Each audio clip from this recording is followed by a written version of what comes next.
FBI Director James Comey has pleaded not guilty to charges of false statements to Congress and obstructing a congressional proceeding. The charges stem from his 2020 testimony about the FBI's investigation into alleged Russia ties to President Trump's 2016 campaign. Specifically, prosecutors allege that Comey falsely claimed he didn't authorize a leak to the press about the Bureau's investigation into Hillary Clinton's emails and the Trump-Russia probe. Now, during that judiciary hearing in 2020, Senator Ted Cruz grilled Comey as to why his account was different than his former deputy's Andrew McCabe. McCabe indicated that Comey knew and authorized a leak to the Wall Street Journal about the Clinton emails probe. Here's part of that exchange with Cruz from 2020. So your testimony is you've never authorized anyone to leak. And Mr. McCabe, if he says contrary, is not telling the truth. Is that correct? Again, I'm not going to characterize Andy's testimony, but mine is the same today. Comey's lawyer said he'd try to quickly dismiss the charges by filing two motions.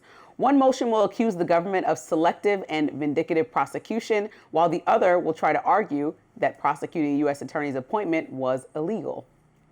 Meanwhile, podcaster Steve Bannon expressed frustration at the fact that in his eyes, Comey did not receive the same treatment that people like him, Peter Navarro, or Roger Stone did when they got indicted. Bannon said in part, quote, "They allowed Comey to do something they didn't allow anybody else to do. This is the problem. The problem is the system is rigged on this guy's side. Okay, it's got to stop. Is Comey going to be shackled? Is Comey going to be strip searched? Why Comey's there for felonies?" The justice system had treated people very badly in that direction. But, Comey, he deserves his day in court. Of course, everyone's presumed innocent until convicted of something.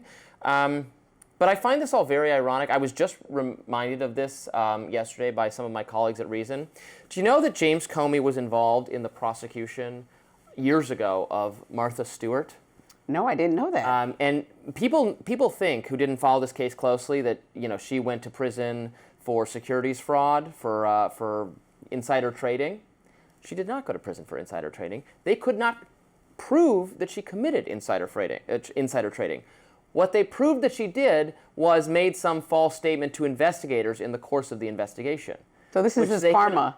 Exactly. This is what you're getting at. He deserves as this. I say time and time again, if they try hard enough, and if you are at all careless in any way, if you make any statements to police officers without an attorney present, without going through your attorney first, you will always, every time, say something that is just not true enough that they can prove it could have been totally incidental, having nothing to do with the case. They can get you on that. Obstruction of justice, perjury, etc.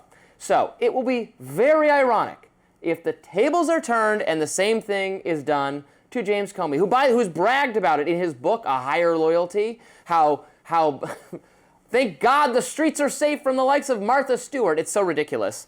So I will be shedding many tears for him. We saw the video where I think that the people of America are shedding tears for the fact that the Justice Department has turned into political retribution for President Trump for the entire year. That's the biggest thing. And he posted a video late last month saying that this is the cost, in his words, for standing up to Donald Trump. My heart's broken for the Department of Justice is what he said. Meanwhile, Trump said on Truth Social, this is justice in America. So they're going back and forth and have two different perspectives about this. I think it's good to note that Trump's appointee, who was a private lawyer for President Trump, he handpicked to be the U.S. attorney in this case that ended up moving forward with the prosecution of Comey.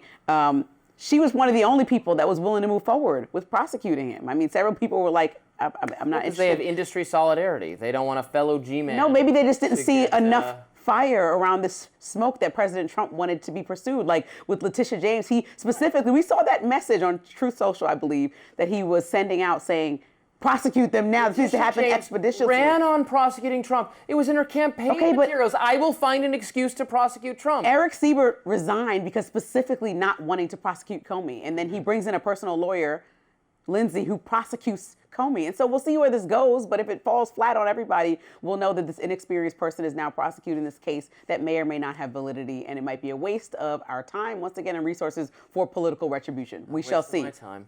An interview with a California candidate for governor has gone very, very viral. This is an entertaining one. We'll have more to discuss on that. Stick around.